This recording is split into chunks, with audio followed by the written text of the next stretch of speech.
Hi, everyone. Happy Tuesday. Welcome to this week's weekly live immigration attorney chat here at Immigration for Couples. I'm attorney Megan Pastrana, and my firm is dedicated exclusively to helping couples across the nation and across the world and navigating the U.S. immigration process. So I see we already have a lot of people watching us here live. So welcome. Thank you for being with us. Excited to have you. And I already see the questions are rolling in. So for those of you who are new, though, I really invite you to check out our free resource center at immigrationforcouples.com. And I'll leave that there at the bottom.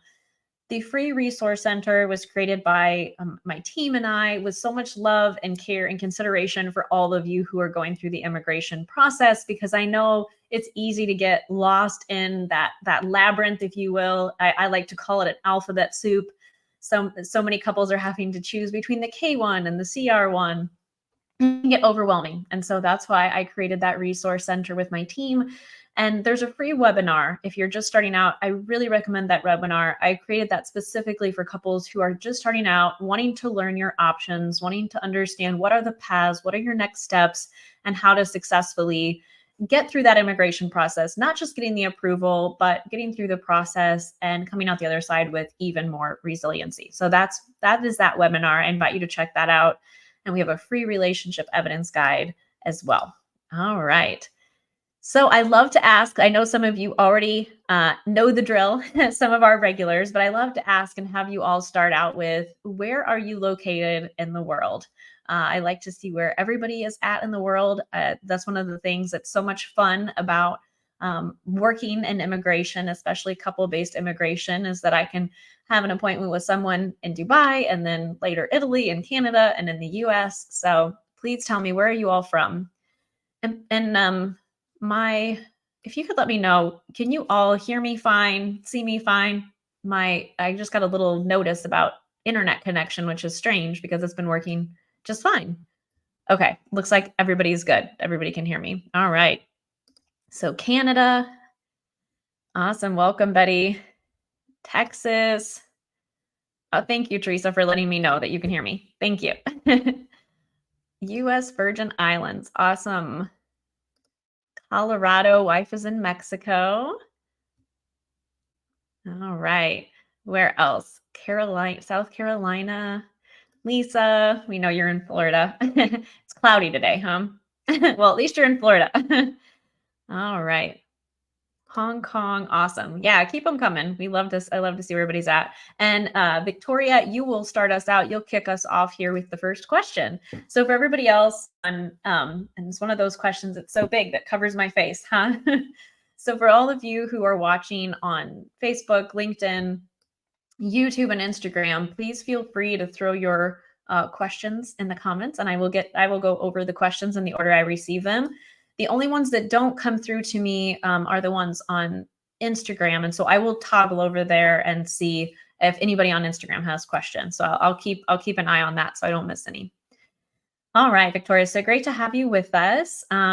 Your husband and you're waiting for an interview in the Dominican Republic. Is there a way to know what current month they are working on for the spouse visa?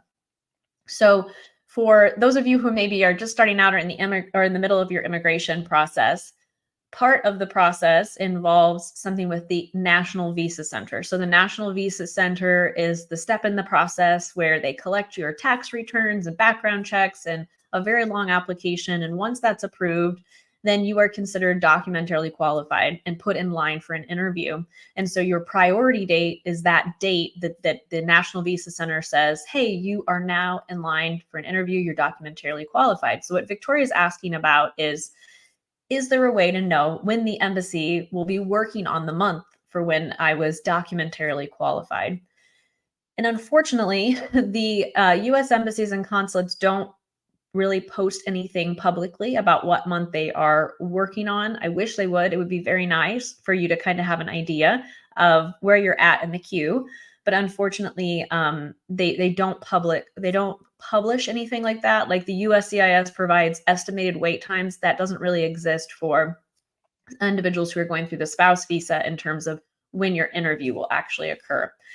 So what we will reach out as our law firm, we reach out to the embassies and consulates to check on case status. Sometimes that we are able to get them to tell us, what month they are working on, so we understand or know where our couples are in the queue. You can try, you can try asking the embassy or consulate. Oftentimes, though, they have limited reasons why you're able to reach out to them. But the short answer is, unfortunately, there isn't really anything posted like that. I would say, though, for our clients from the Dominican Republic, we're seeing them get interviews around 5 to 6 months after being documentarily qualified. To give you an idea, it really varies. And even if an embassy or consulate says that they're working on cases from May, they could be working on cases from May for a few months. So that's why it's really hard to pin down the when of your interview.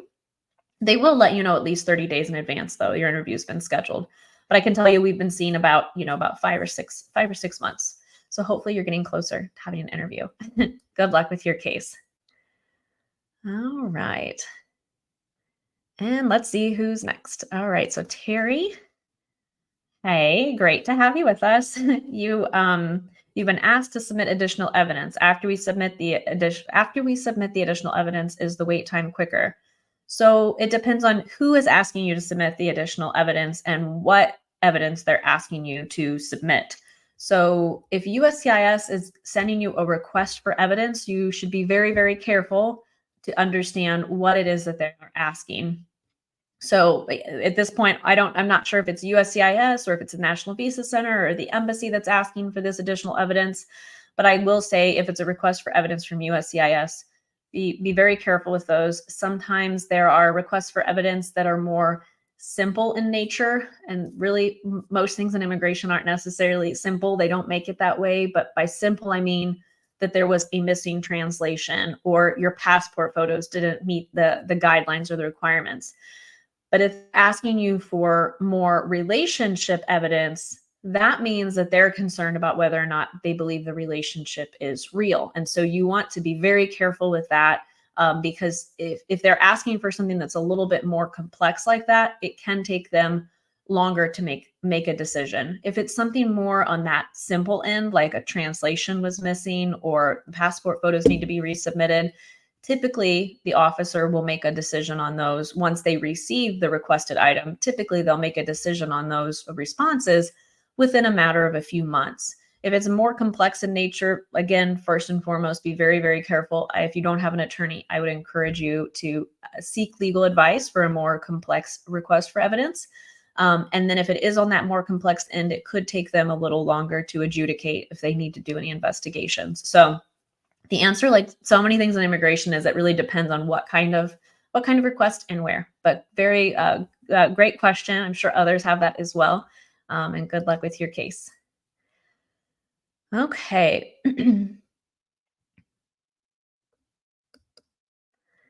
All right. So what's the estimated time of getting the fiance visa after the petition is approved? And it's been more than 140 days since your petition was approved.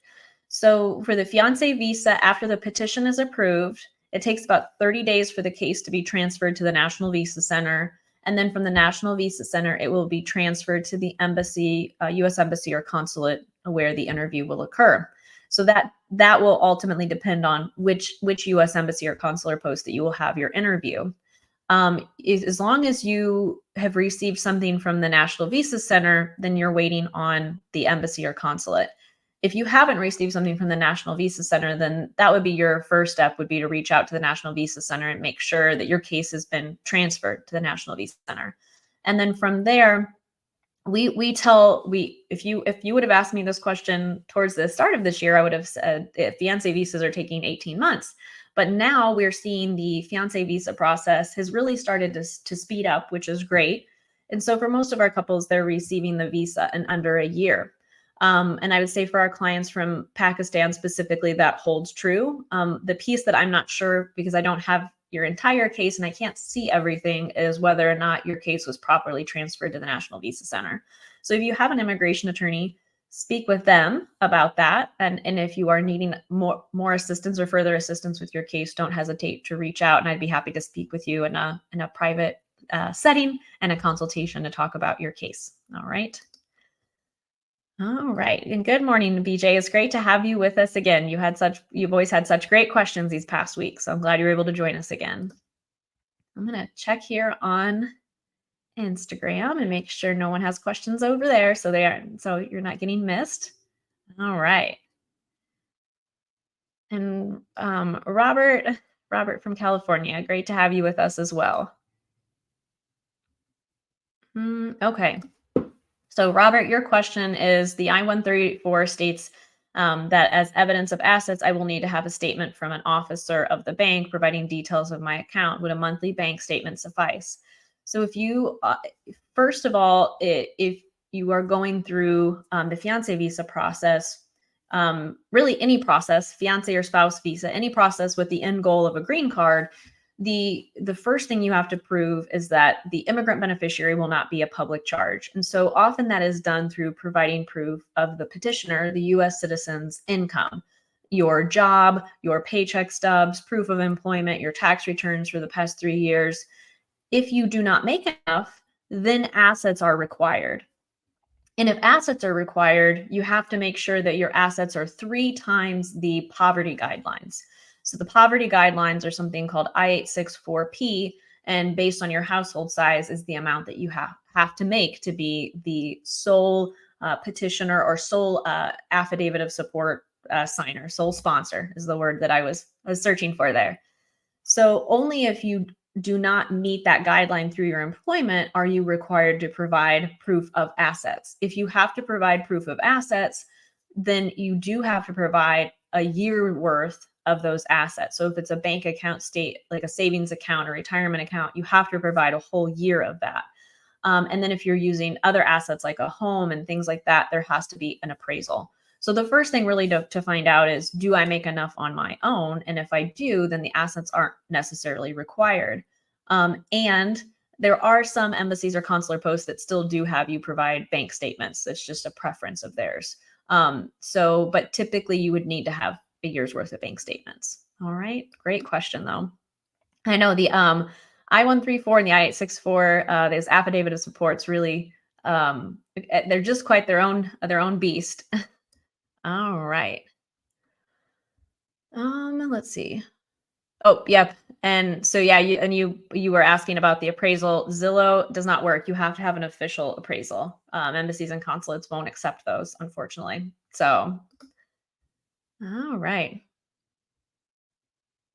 But I think Musa, I think you're asking your question again. So just so everybody knows, you only have to ask your question once. I do my best to get through all of the questions, as many questions as I can. And if you could just put it in there one time, that will be very helpful for me to be able to just do them in order and give everybody a chance. Okay. So Terrell, if you were denied twice for your tourist visa 2 years ago, will it ruin my chances with the spouse visa in Johannesburg? So tourist visas, if you have applied for those in the past, it really depends on what is the reason that they were denied. So sometimes a tourist visa is denied because you didn't have enough connections to your home. Sometimes a tourist visa is denied though for other reasons, because you weren't actually eligible. Maybe you had other issues in your immigration history. And so in general, a tourist visa denial does not mean you can't ever be approved for a spouse or fiance visa. But a prior tourist visa denial is something you have to disclose in your spouse and fiance visa applications. And it is something that could cause complexities. So I've had some individuals who've had prior tourist visa denials that will later need a type of waiver of forgiveness. So without knowing, the specifics of those denials, I can't say conclusively, that it would or would not. I would really encourage you, this would be something that you definitely want to get customized legal advice from an immigration attorney.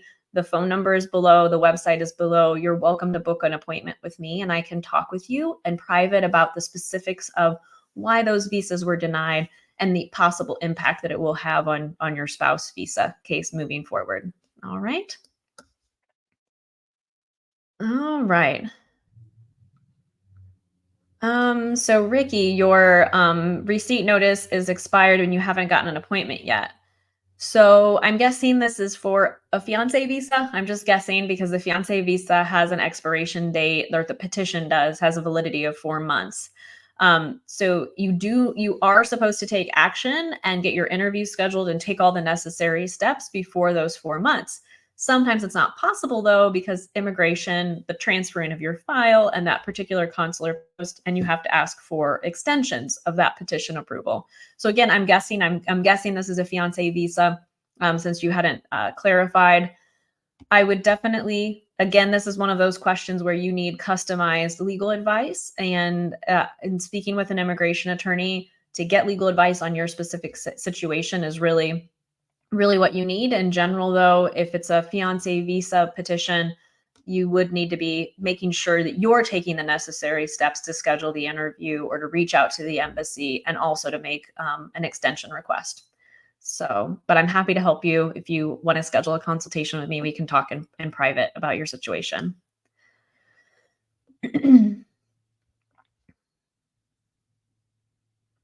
Okay, so you're waiting for an interview 10 months now. If I can let you know any information. Well, I can let you know all kinds of information. I think the best place, since I am not sure what kind of interview you have or where you're at in your case, I really invite you to check out the free resource center below at immigrationforcouples.com. And I have tons of information there that goes over each of the different options that are available to couples. So it goes through the spouse visa process. I go through the fiancé visa process, and then you can understand what that process looks like and better understand if that 10-month wait is normal. All right. So again, for the fiancé visa, in terms of wait time right now, we're seeing it take about a year for most couples to get through the process to get the actual visa in their hand. So in general, I'd say about a year, give or take. We've had some couples who've gotten a decision in way less time, and some where it takes a little more. It just depends on the case and in the country where the interview will occur. But I'd say on average, 12 months is a good estimate. Great question. So, and I'm guessing, hopefully I'm pronouncing your name right. It's very pretty, Mohini. The medical exam is really, the goal of the medical exam is to confirm that you don't have any communicable diseases. So diseases like COVID, for example, because if you do, then immigration, the civil surgeon, the doctor's office will ensure you are rendered treatment so you are healthy and you won't pass any of those viruses or conditions on to others. So that's the first reason, the medical exam. The other piece of the medical exam is immigration wants to make sure you don't have any type of alcohol or drug abuse or addiction or any of that in your history or past.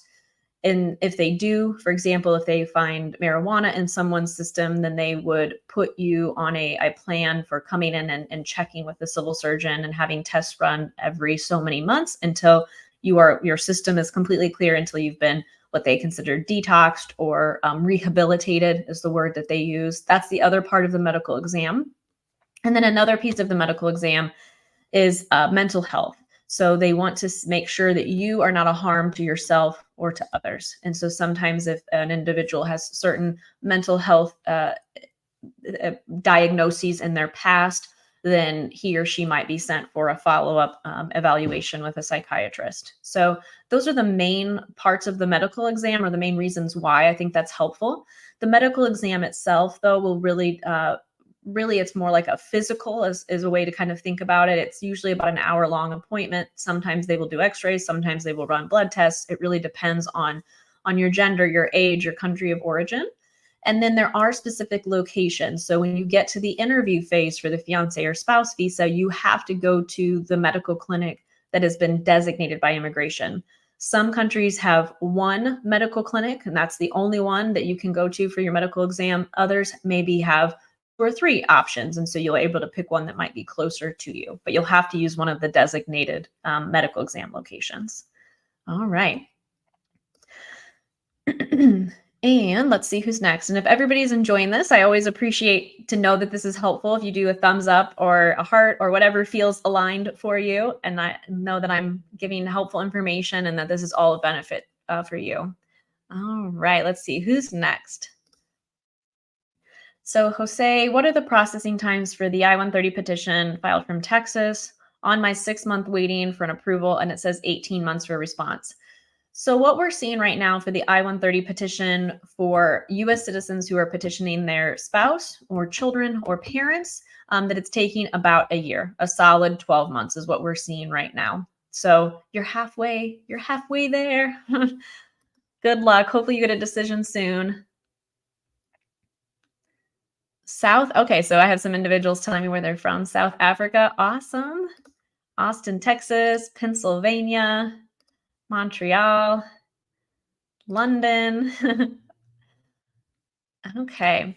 So hi again to you, Rudy. So if you apply for a fiance visa and then apply for an H-2B and get it, will this affect my K-1 and what will the process be like?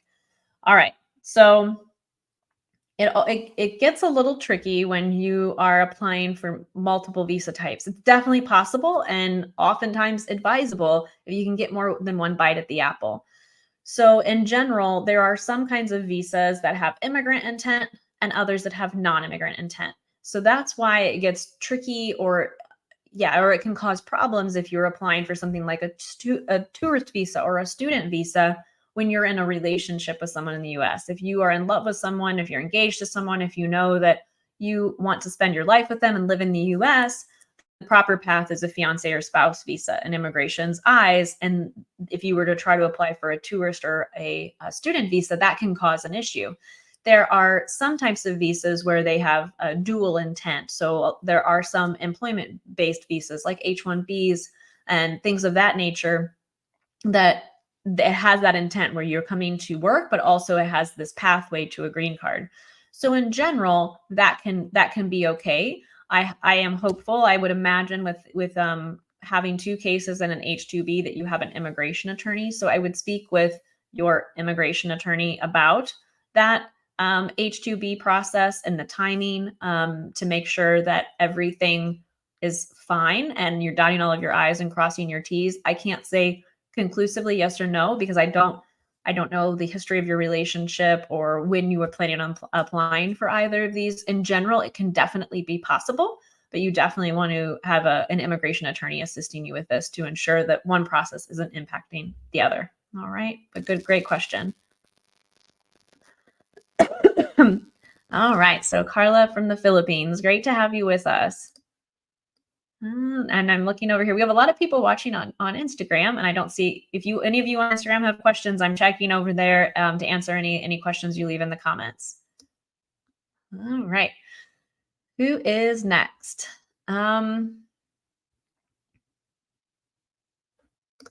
Okay, so Terrell, you want to know if after you're approved for the visa, how do I travel back to my country without my passport? How long does it take to prepare the visa on the passport, or how long does it take to print it?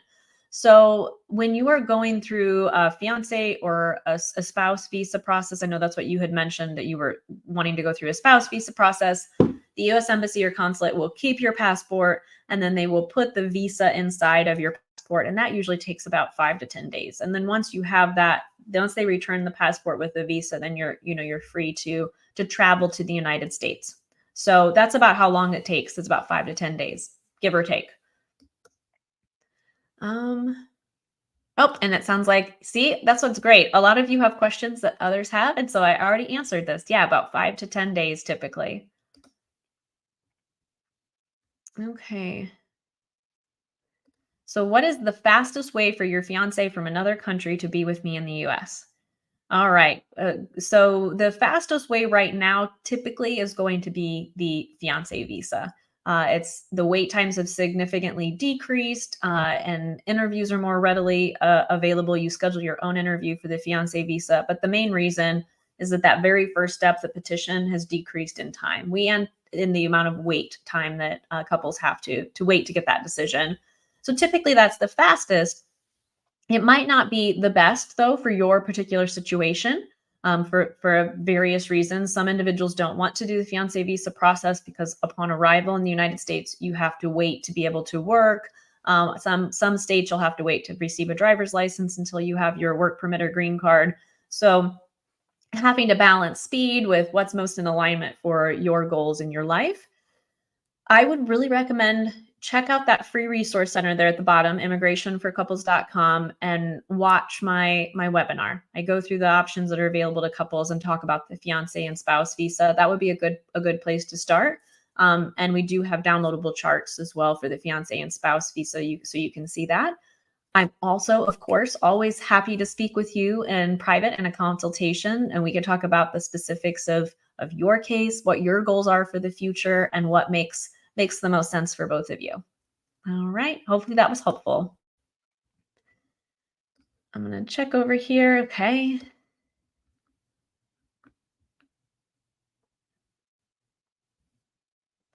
So I'm not sure if I follow Vicky. For K1 applicants, are there any factors that would lead someone to being deemed low risk? I'm not sure what you mean by low risk. So for fiance visa, for spouse visa applicants, you have to prove that your relationship is real, and you have to prove that you are eligible to receive the visa. So there are red flags that immigration looks at when they're looking at relationships to determine whether or not it's a real relationship. So if I can go through some of those red flags, but really, even if you don't have any red flags, it's still your burden to prove your relationship. So some of the red flags that immigration looks for when they're looking at fiance or spouse visa cases is whether or not there were any prior marriages and divorces, and when those occurred. Has there been a short amount of time? That's a red flag. If there was a divorce and then a short amount of time before you filed for the fiance visa. Age gaps are something that immigration looks at. If your family doesn't know about the relationship, like if a couple is not wanting to share that information with family and friends. So those are a few indicators. They call them red flags or fraud indicators. Immigration has a very long list internally of what they look for in terms of red flags. So there's many of them, but that's a few. In terms of low risk, if you're meaning like not having criminal history or prior immigration violations, that would be a better position to be in as a K1, as a fiance visa applicant, having any criminal history, and that includes the petitioner, and then having prior immigration violations. So if there was a prior tourist visa and you were denied and you also lied on that application, for example, that can be a case that's going to be more complex. So hopefully that answers your question, Vicky. All right, I can do a couple more. I'll try to get through as many as I can. Oh yeah, you've been waiting 10 months. I know it's painful. You're getting closer though. I mean, with the 10-month wait, if it's about a year. But I know you were talking about your interview though. So you've been waiting 10 months.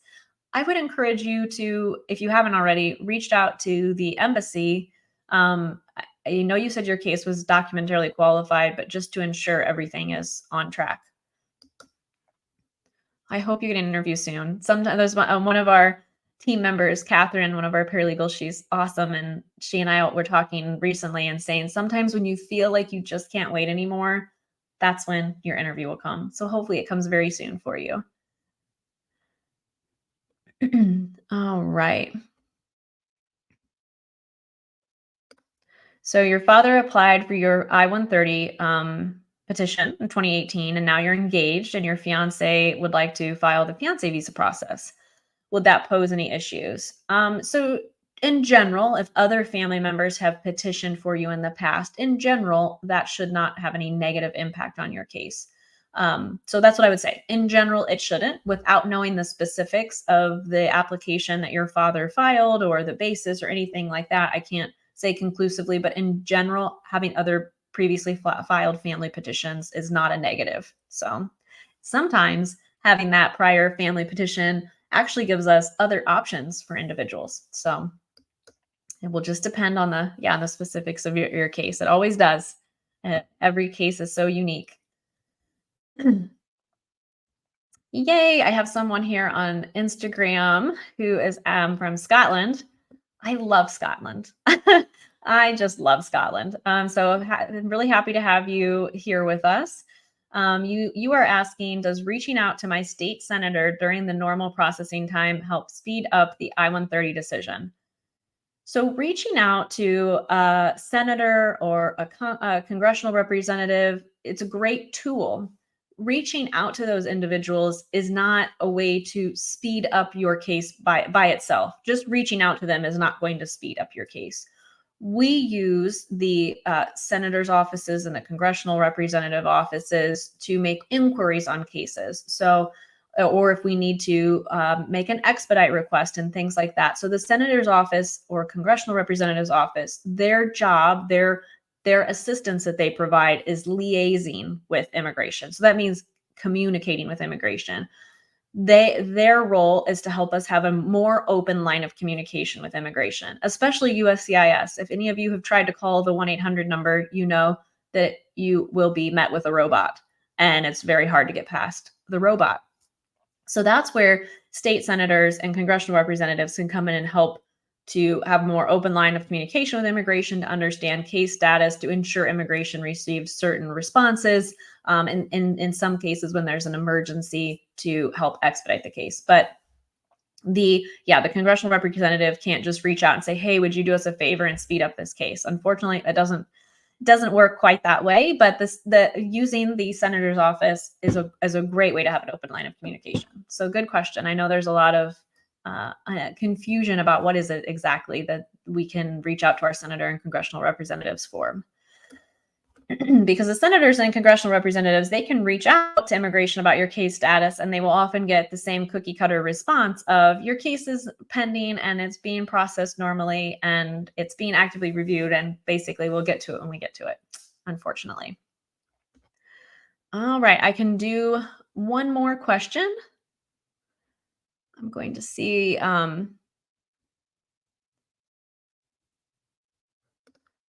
Okay, so Carla, you said you just applied for the K-1 visa 3 weeks from now, and the USCIS sent you a receipt.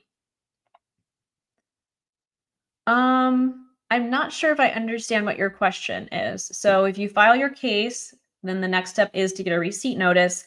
And from there, after that receipt notice, it's a waiting game until immigration makes a decision on your case. If you're asking if you can have a lawyer help you with your case, even if you're in the middle of the process, absolutely. We have couples who do that all the time. They're in the middle of the process and they reach out and say, help, I'm really confused. I got this request for evidence. I'm really worried my case is going to be denied, or I'm tired of trying to teach myself immigration and I'm worried that I'm going to make a mistake that's going to set us back months. So yes, we have people reach out all the time and we can help you even if you're in the middle of the process.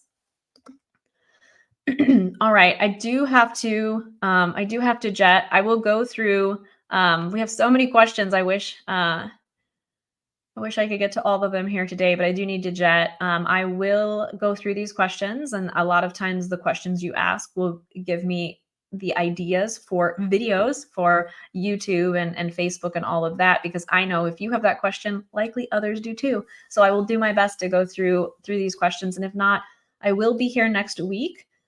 We are going to have to move the schedule a little bit next week, so stay tuned. We will let you know when that Facebook Live will be, but I will host another one next week, and I hope to see a lot of you there.